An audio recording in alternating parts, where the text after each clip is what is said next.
जरा इन खाली बर्तनों की तरफ भी अपनी नजर डालिए। आखिर कब तक हम सिर्फ उम्मीदों के सहारे जिंदा रहेंगे?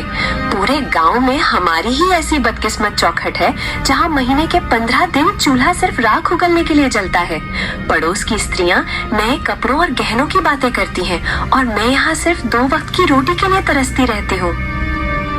भाग्यवान, तुम जानती हो कि मैं मेहनत करने में कोई कसर नहीं छोड़ता। सुबह सूरज निकलने से पहले जंगल जाता हूँ और शाम ढले भारी बोझ उठाकर लौटता हूँ। लकड़ी काटना ही मेरा पुरखों का हुनर है और इसी से हमारा गुजारा चलता है।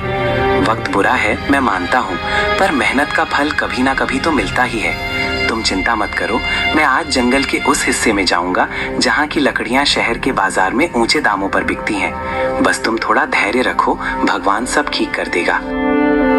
धैर्य? पिछले 10 सालों से मैं धैर्य का ही घूंट पीकर जी रही हूँ माधव। आपकी ये बातें अब मुझे दिलासा नहीं बल्कि जख्म देती हैं। लकड़ी काटने के अलावा भी दुनिया में बहुत से काम हैं। आप किसी जमींदार के यहाँ मजदूर क्यों नहीं बन जाते, या फिर शहर जाकर कोई ढंग की नौकरी क्यों नहीं ढूंढते? लकड़ी काटकर आप सिर्फ अपना कंधा तोड़ रहे हैं, गरीबी नहीं। मैं अब इस भूख को बर्दाश्त नहीं कर सकती। मुझे बस इतना चाहिए कि कम से कम हम दोनों रात को चैन की नींद सो सके, बिना इस डर के कि कल सुबह क्या खाएंगे।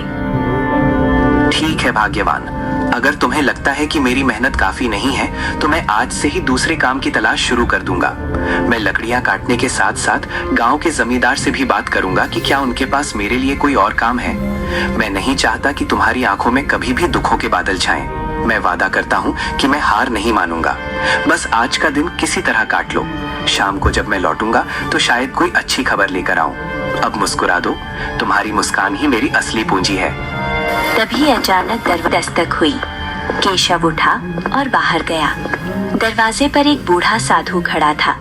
चेहरा शांत, आंखें तेजस्वी, लेकिन शरीर बेहद कमजोर। बेटा, क्या इस प्यासे राही को थोड़ा सा शीतल जल मिल सकता है?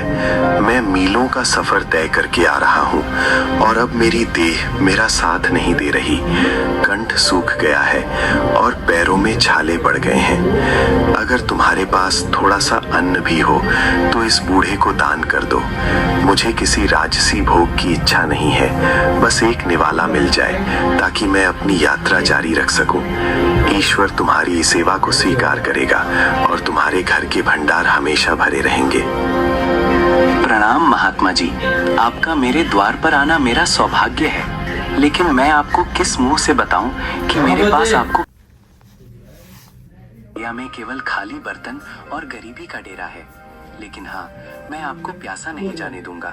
मैं अभी अंदर से ठंडा जल लेकर आता हूँ।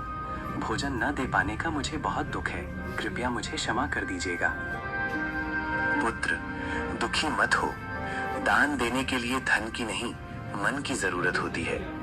तुम्हारी आंखों में जो करुणा है वो किसी भी 56 भोग से कहीं अधिक तृप्ति देने वाली है।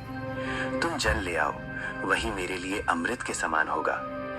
इंसान की असलियत उसके अभाव में ही पता चलती है और तुमने अभाव में होकर भी अतिथि सत्कार का धर्म निभाया है। जाओ बेटा, जल ले आओ। मैं यहीं तुम्हारी प्रतीक्षा कर रहा हूँ। तुम्हारी सादगी ने मेरा मन जीत लिया है।